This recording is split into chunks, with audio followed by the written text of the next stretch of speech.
दोस्तों, पुराने ज़माने की बात है कि किसी मुल्क में एक बादशाह हुकूमत करता था।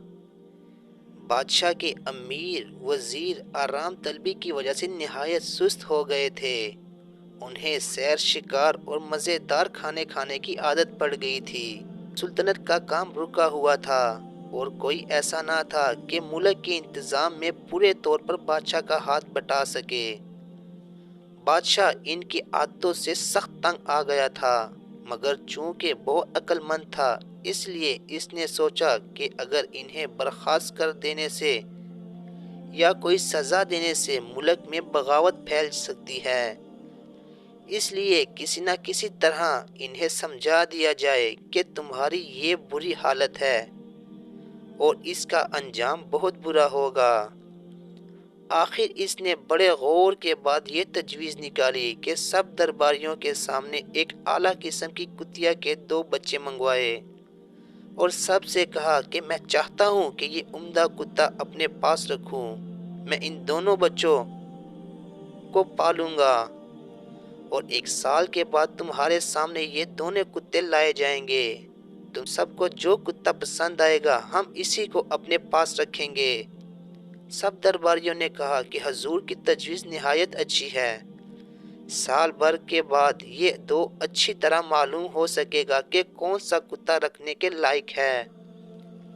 बादशाह ने दोनों कुत्तों को महल में भेज दिया और खुद इनके खाने का बंदोबस्त कर दिया। एक कुत्ते को उम्दा और लजीज खाने मिले और दूसरे को रोटी के सूखे टुकड़े मिले। इस वजह से पहला कुत्ता तो खूब मोटा ताज़ा निकला, मगर दूसरा कुत्ता सूख कर कांटा हो गया। 1 साल गुजरने पर बादशाह ने दोनों कुत्तों को दरबार में मंगवाया और सब लोगों से कहा कि तुम्हें इनमें से कौन सा कुत्ता पसंद है। सब ने मोटे कुत्ते की तरफ इशारा किया, मगर बादशाह ने कहा कि मुझे तुम्हारा फैसला पसंद नहीं। मैं पहले इन कुत्तों का इम्तिहान लेना हूँ। इसमें जो कामयाब हुआ इसी को रखूंगा। यह कहकर बादशाह ने एक तरफ एक खरगोश को बिठा दिया और एक तरफ खाने की रकाबी रख दी। इसके बाद कुत्तों को छोड़ दिया। खरगोश कुत्तों को देखकर सरपट भागा। दुबले कुत्ते ने फिरती से इसका पीछा किया और फौरन पकड़कर चीर डाला, मगर मोटा कुत्ता छूटते ही खाने की रकाबी की तरफ पड़ गया और इसने खरगोश की तरफ आंख उठाकर भी ना देखा। ये देखकर सब दरबारी अपना फैसले पर शर्मिंदा हो गए।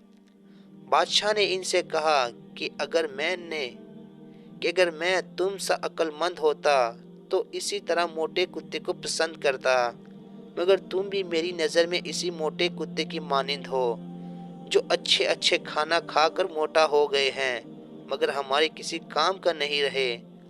तुम भी ऐसे ही हो, हमारा खजाना खाली कर रहे हो और सुल्तनत का कोई काम नहीं करते। अगर तुम्हारी यही हालत रही तो आखिर मुझे तुमको अलग करना पड़ेगा। सब अमीर बादशाह की बात से सख्त शर्मिंदा हुए और उसी दिन से सब मुल्क की बंदोबस्त करने लगे, रियाया को आराम पहुंचाने और बादशाह की खिदमत करने में मसरूफ़ हो गए।